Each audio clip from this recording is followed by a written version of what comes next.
there. Ex-Tina, pronounced Stina. You put that in. I did.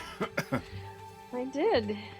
Ex-Tina is something that the security tinkerers call me. But it actually comes from a friend of mine many, many, many years ago, a German friend of mine who called me Stina. And I said, well, how do you spell that? And he said X-T-I-N-A. Oh, really? Stina. Stina. Mm-hmm. Yeah. Stina. Yeah.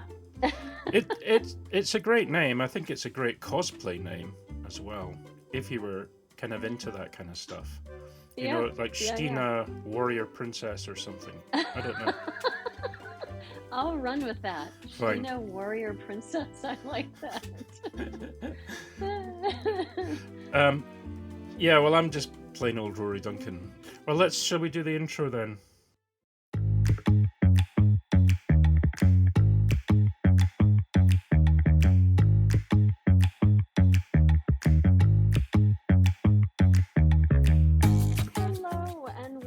To Cyber Sidekicks, the weekly cybersecurity podcast hosted by Richmond Advisory Group's principal analysts, namely me, Christina Richmond. And me, Rory Duncan. This podcast is your go-to partner for understanding the cybersecurity market, industry trends, and the real-world challenges of protecting organizations today. Hello, Christina. How are you doing? Hello. I am quite well, Rory. I had a really fun evening last night. Oh? I went downtown to see Hamilton. Oh. Highly recommend it. Terrific dialogue and music, lyrics, and a lovely theater I hadn't been to before. So it was a traveling Broadway group, you know, the ones that are doing the regional theater, but straight off Broadway. So terrific talent. Really enjoyed it. Nice. And in Spokane? Yeah, in Spokane. Yeah, who knew? So, you know, we're still getting to know Spokane. And I came home and said to Dennis, you know, this is quite a nice city that we live in. And the theater is right on the river. There's a beautiful walking path behind it. There's the convention center and several hotels, and then you can get on your bike and you can ride along the river, and you can go to Riverfront Park where there's all kinds of music during the summer. And here's a fun one, Pig Out in the Park. Wow. That is a big festival in Spokane, Pig Out in the Park. And that is just tons of music and tons of food vendors, and yeah, a lot of fun. Well, nice. Well, and full disclosure, everybody, today's episode is sponsored by the Spokane National State Tourist Board. If anybody would like to pay us some sponsorship, I think, as you could tell, Christina can do a great job at promoting your locale. I love it. Spokane National State City, whatever. Yeah, exactly. Whatever the equivalent is. We have like tourist boards here, which are, you know, the kind of local or national tourist board. The Scottish Tourist Board is, and they have offices in the different towns, and you can drop in and, you know, they have leaflets and, you know, information about where to go, what to see, what to do. Although most of that's gone online now. But anyway, there we go. Well, yeah, I look forward to visiting Spokane one day. I do hope you come someday. Nice. The other thing, Rory, that I wanted to tell you about is that I've been listening back to our podcasts. Oh. And, you know, the first two that I've gotten through are delightful. I really enjoyed them. And it'll be interesting. It's always hard to listen to oneself, right? Yeah. Going back and listening to oneself. But it'll be interesting to see what I think as I listen to the ones where my brain was on holiday, frankly, because it was not doing well with the bronchitis that we all know about. Or if you're just tuning in, we won't rehash the whole thing, but I was sick for quite a bit. And my brain just shut down. So, Rory, you really carried the ball. And so when I get to those podcasts, it'll be really fascinating to hear. It's like, oh, good Lord, Christina, what was that you just said? Well, you'll probably be pleasantly surprised when you hear them, because due to the power of editing tools, Yes, you can thank you, cut out Rory. all the coughs, Yeah. the ums and the ahs, and those kind of long pauses pauses where you can hear the tumbleweeds going. So you'll be speaking like, the most articulate, literate person you've ever heard. Well, maybe we should carry on with the Do show. something, yeah, do something of value and benefit to those listening. Hmm. How about the IBM X-Force Threat Intelligence Index that just came out? I'm so excited when these Yeah. things come out. The DBIR from Verizon, for example, the Threat Intelligence Index from IBM X-Force. Hmm. I love it when these come out. They're fascinating and give us the pulse of what's Of happening. what's So, happening. what do you think? What do you think about that? Yeah, I mean, for me, these things are fascinating because I find that there's this kind of distillation of what happened over the course of a year gives you an amazing perspective, especially if they've been doing it for a while. Then they're able to do a look back and then potentially would it be a look forward, but it gives you Yeah. an amazing perspective. What I also like, which is great, is we're into this kind of run up to RSA, which we'll be talking about later. But you get that kind of hollow of announcements. In other words, there's a sort of a holding back, such that Mm. at a big trade show they can make a big announcement about new products, whatever. And I mean, there have been a few things. Of course, we talked last week a lot about Google's announcements from Google Next, and the kind of unified security sort of strategy and offering that Google had. But so it's good to see that in advance of the show we have something like the Threat Intelligence Index, which has so much in it. I mean, I've read maybe half of it, but there's just so much in it. But for those of you who've not seen it, this is a yearly report that comes out from IBM's X-Force.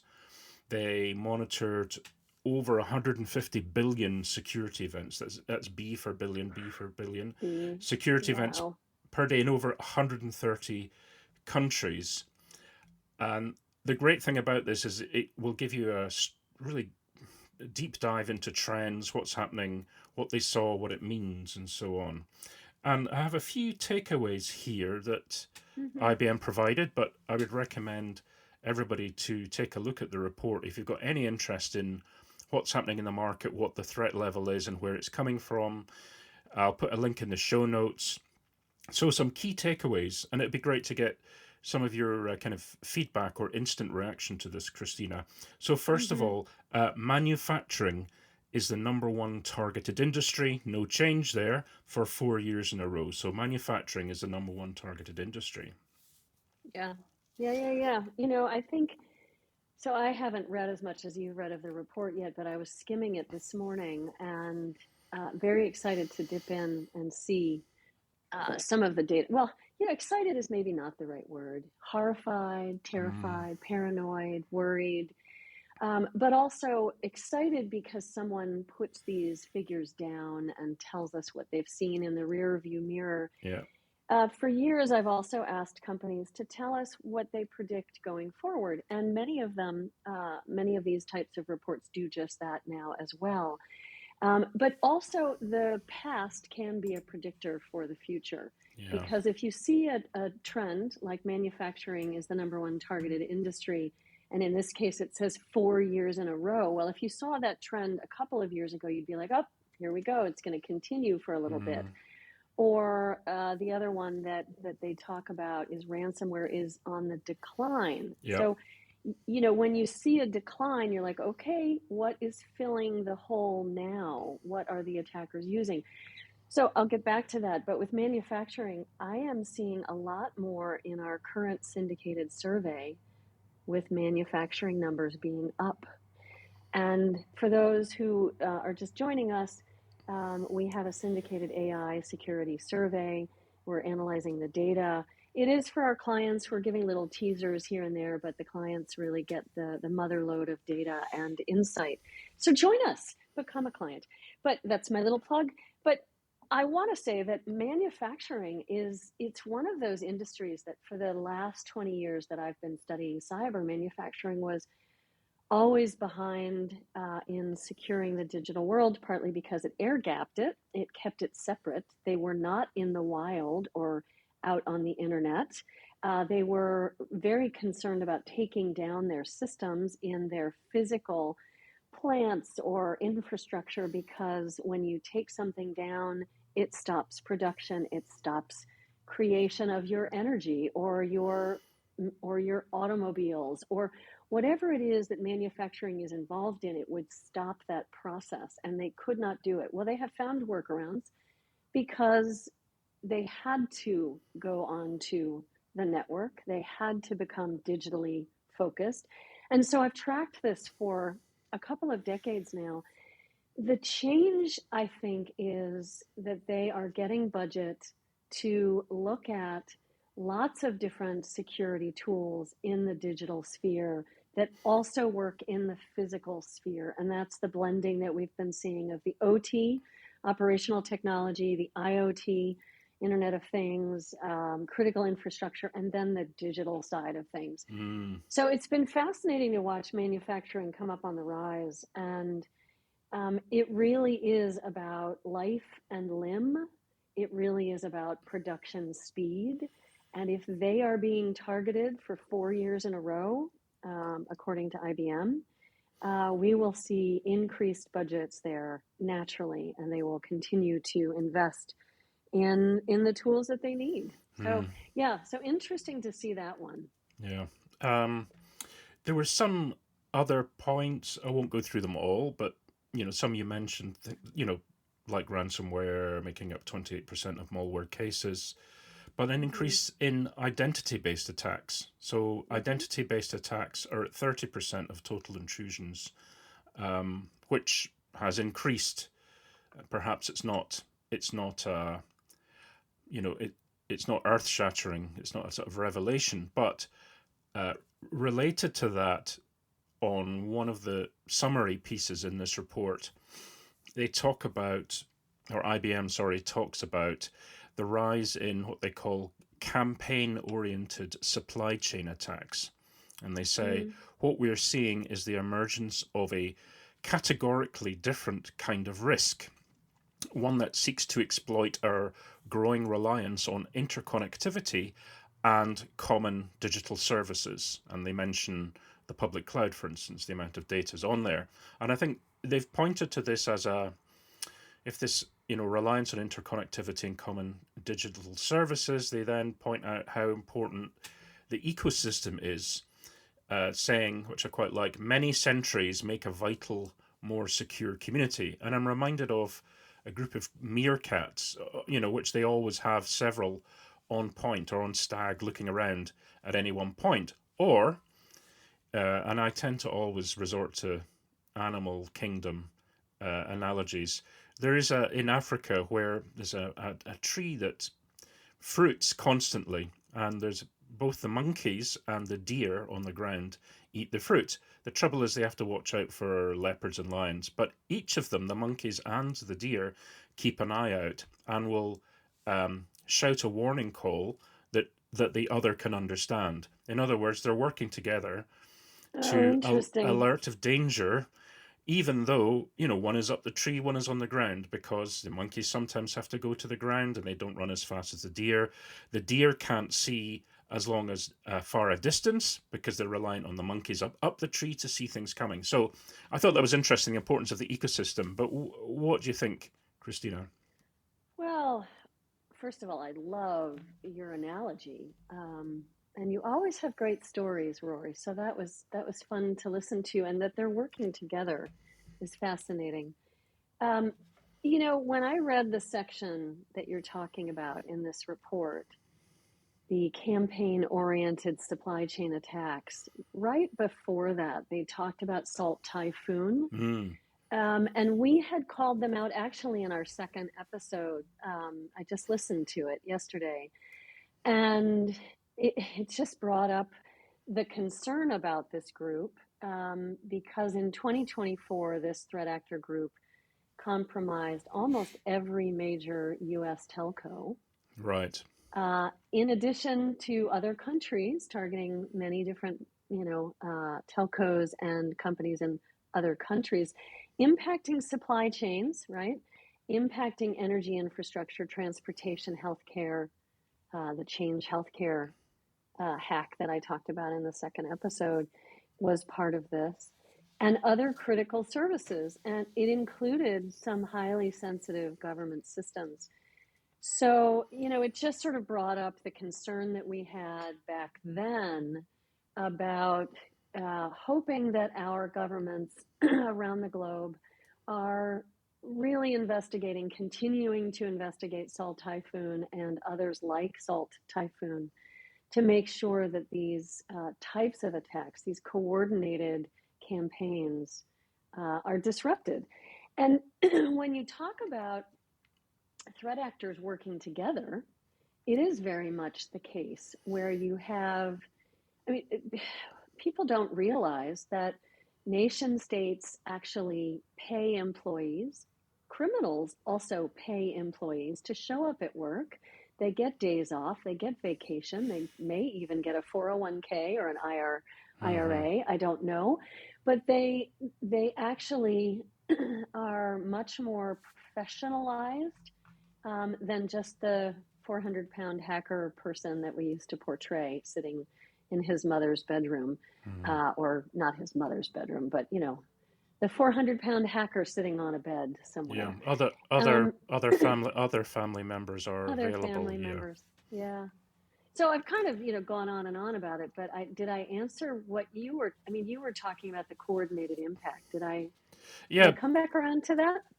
Yeah, pretty much. No, that's great. Yeah. So you talked about the identity-based attacks making up 30% of the intrusions, and thank you for that.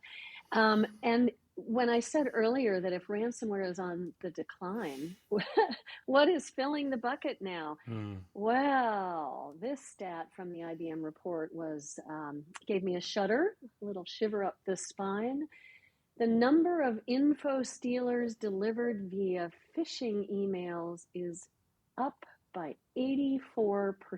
So just to break this down for those who are lay people and not used to talking cybersecurity, info stealers are those folks that are dropping the ability into an attack to gather your data, to gather your credentials, to gather your information.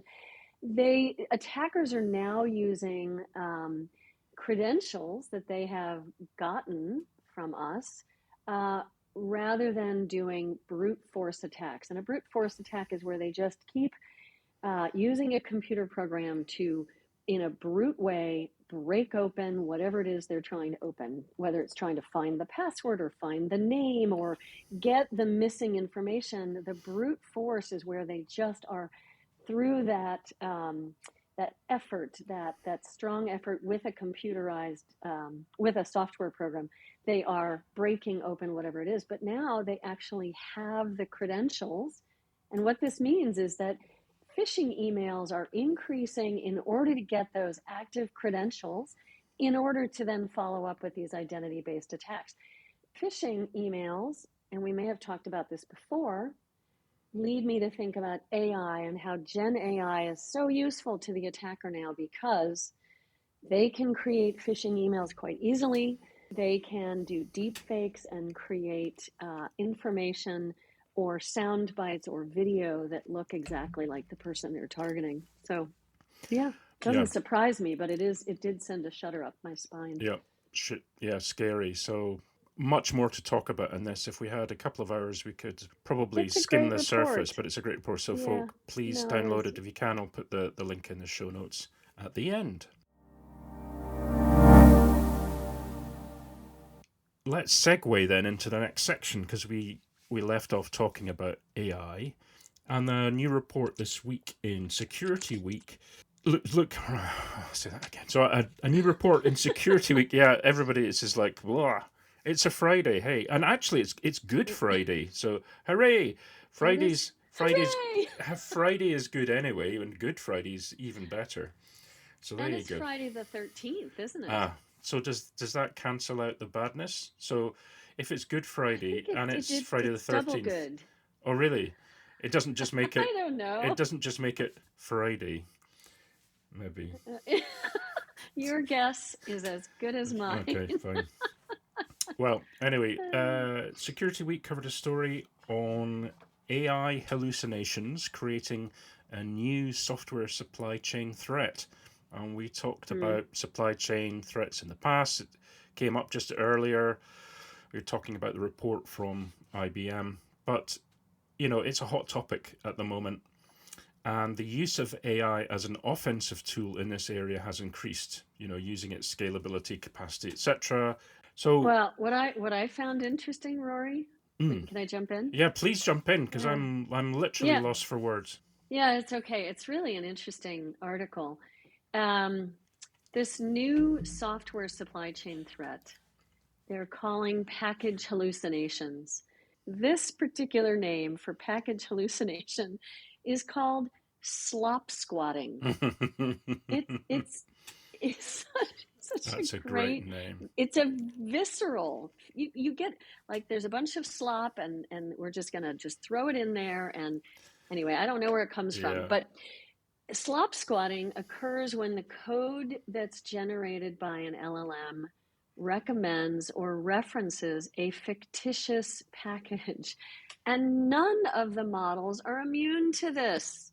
Out of the 16 popular LLMs for code generation, now we're talking programmers, we're not talking regular Gen AI kind of stuff, although some of them are Gen AI, of course. But none was free. These are the folks coding our digital infrastructure. None was free of this slop squatting. And they have a lovely chart here, shame on the highest ones, but I was pleased to see that there are some that are quite low in terms of the hallucination rate. So for commercial models, the hallucinated packages occurred in at least 5.2% of cases. And the percentage jumped up to 21.7 for the open source. Now, we've talked a lot about open source, right? The benefits and the risks. It's open for all. It's, all the data you could possibly want to access is in there.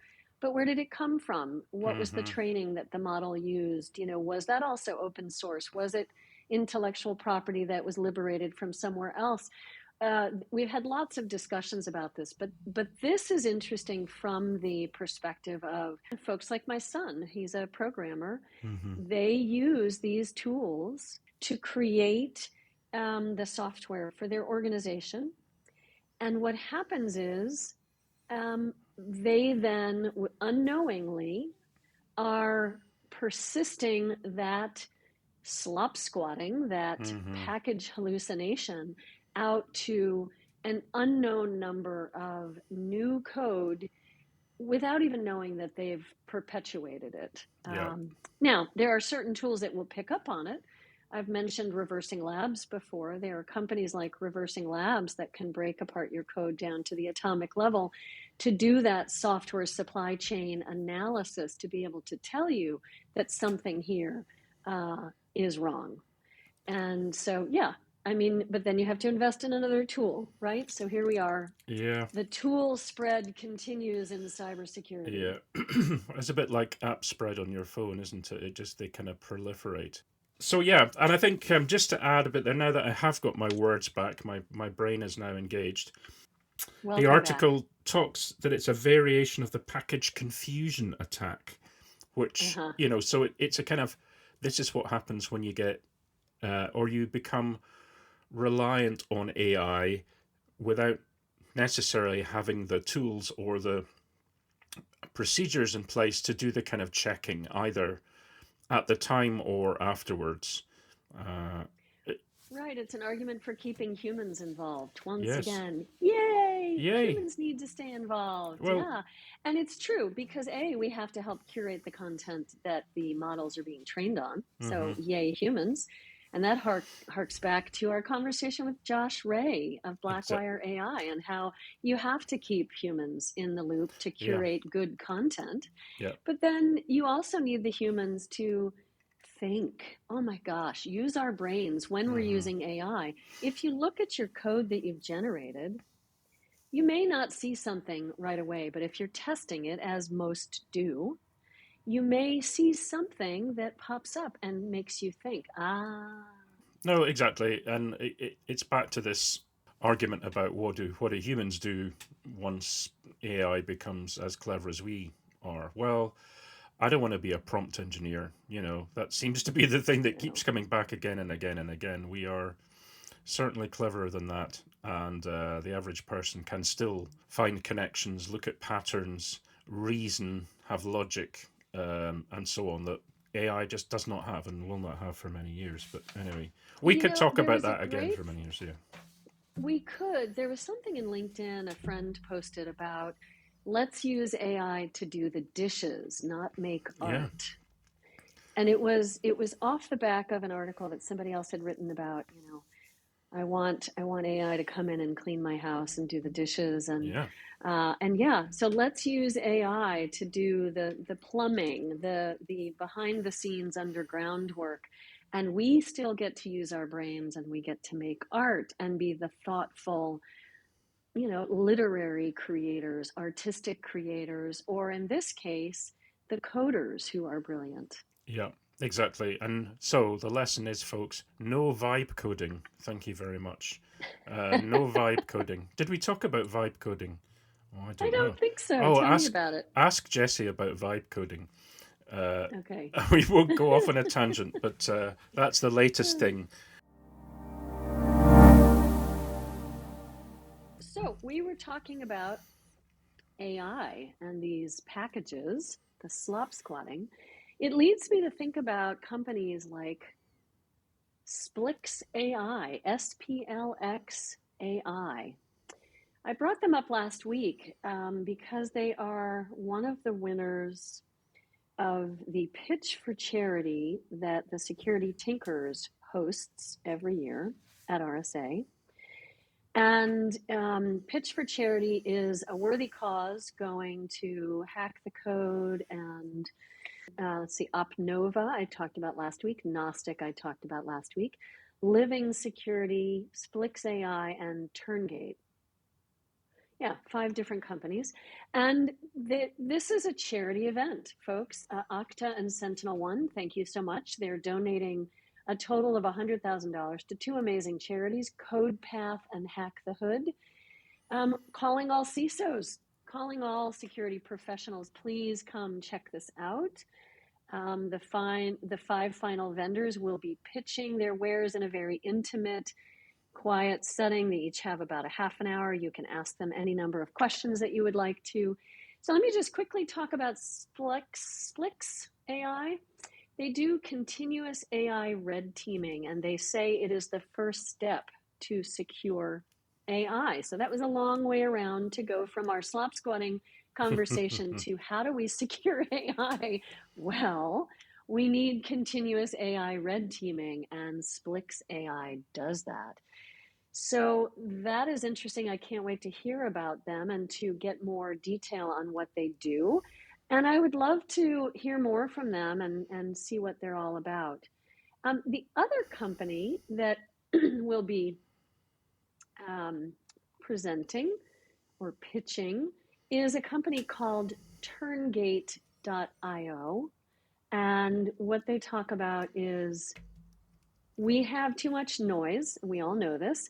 And especially when we're looking at SaaS logs, we can get buried in the weeds. And so what they're saying is they can help you with reducing that noise from your SaaS logs. So you ingest your logs, and then you can explore your enterprise. You can find answers more quickly. So it's basically about helping your investigations streamline the amount of noise and data that you have to cull through, make use of it, and make it relevant. And so they hope to take the complexity out of understanding what your data means. So, you can make comparisons more quickly across the different categories of your log events. So it's another interesting company. So just another shout out to the 5 companies that will be presenting. Opnova, Living Security, Splix AI, Gnostic, and Turngate. And let me do just one quick thing I'm realizing on the fly here that Living Security I haven't really talked about. And they are also going to be doing Pitch Pitch for Charity on the 30th, and we only have one more podcast before RSA. Yeah. So I should talk about them. Yeah. They do human risk management, and I'm just reading off their website, so forgive me, folks. You can identify your cyber risks across your workforce, protect with nudges and training, and report results. They have a Unify HRM platform, human risk management. They've gotten some awards from folks like Forrester and others. So I look forward to learning more about them. Obviously I don't know much about them at all. So Living Security is another one. So join us on April 30th. We'll have a link for you to sign up for Pitch for Charity at RSA. Great. Thank you, Christina. And there's going to be so much to see at RSA, aside from those finalists and the Pitch for Charity event. There are many, many other companies at the show, including in the early stage expo. I don't know how much time we'll be able to spend there, but there are, I think, 67 exhibitors, a very high proportion of who will be looking at aspects of AI security. So there's a bunch there. So please have a look. If you can, drop round there and take a wander through. The other thing is, obviously, I'm flying international flag here, is that there is an international pavilion or pavilions at the show. Nice. With companies from different parts of the world. Well, mostly in this case, it's Europe and the Middle East. So we've got companies from Saudi Arabia, Singapore. We've got the Italian trade industry. We've got companies from Germany, companies from Spain. In fact, Spain has the largest number of exhibitors, about 19 that are at this. Oh, wow. At this international pavilion, and also from Flanders, and not Ned Flanders, clearly. Not Ned Flanders. But whenever not whenever I hear Flanders, I think of Ned Flanders. Anyway. Of course you do. Being the Simpsons guru. Yeah, well, hi diddly ho, neighbor, and all that. So hi ho, neighbor. No, so the other thing I'm looking forward to, honestly, and I wish I could attend, I can't, but it's the Innovation Sandbox, and that's Monday 9:30 to 12:30, and there are 10 finalists, one of which is going to be doing the Pitch for Charity, Gnostic. So congratulations to them. But let me just pick up again here. I can't believe, Rory, we just have, as you say, 7 sleeps until the first day of the show. Yep, it's coming up fast, folks. We are doing our final planning, looking to see how many meetings we have and, how many we'll be able to cope with. We're packing... Two different things. Yes, I know. I've already started to pack my bags. I'm measuring my bags, actually, just to make sure they fit. I'm traveling Aer Lingus, which will be an experience, I'm sure. I'm on a wing seat, so they kind of strap you on and, give you a pair of goggles. Oh, you're outside on the wing. Yeah, Yeah, pair of goggles. Yeah. Hey, this is, coach class of 2025. So yeah, and I'll be flying to Dublin and then from Dublin to San Francisco, which is I think it's 12 hours. Is it 12 hours? Something like that. Something ridiculous. It's a long way. Is it direct? From Dublin, yeah. I have to fly from Edinburgh to Dublin and then Dublin to San Francisco. Yeah. But it's a long way. I mean, I know who were we speaking with yesterday, and they were flying in from India. If you're coming in from India, I mean, gee whiz, that's like they win. Multiple flights. You're literally on the other side of the world, and it's 23 hours in total journey time. We have between 28 and 32 meetings in 4 days. So if you see us wandering around unshaven, unkempt, muttering to ourselves, please just point us to the Marriott marquee, set us down with a beer, and tell us to take a rest, because obviously our brains have quit on us. Yeah. You see, that's me on most days anyway, so it shouldn't make much difference. Right. Yeah, there he is, the same as usual, unkempt, unshaven, and with a beer, muttering to himself. With a beer. Uh-huh. Well, good. So, we're really looking forward to it. We're completely booked up. But we would love to hear from companies that would like to brief us after the show. reach out. You can contact us through the website. We have a contact form there. We do get back to you. And you can also leave us a voicemail if you would like on SpeakPipe. So that is SpeakPipe /cyber_sidekicks. And you can leave us a message to say, hey, we'd love to meet you, or hey, we'd like to buy you a tea or a coffee or a beer. And we can have an informal chat if that's of interest. Christina, another great episode and great to chat with you as usual. And we've covered some great stuff today. Yeah, it's always fun. It's always fun, yeah. And thanks, folk, for listening. Please continue to reach out to us. Leave us a voice message if you would rather, instead of an email. But otherwise, feel free to contact us. If we do see you at RSA, it'll be great to say hello. If not, let's find a way to hook up after the event to have a meeting or a briefing of some kind. And with that, I'll say thanks for listening, and we'll speak to you next week. Bye-bye. Bye.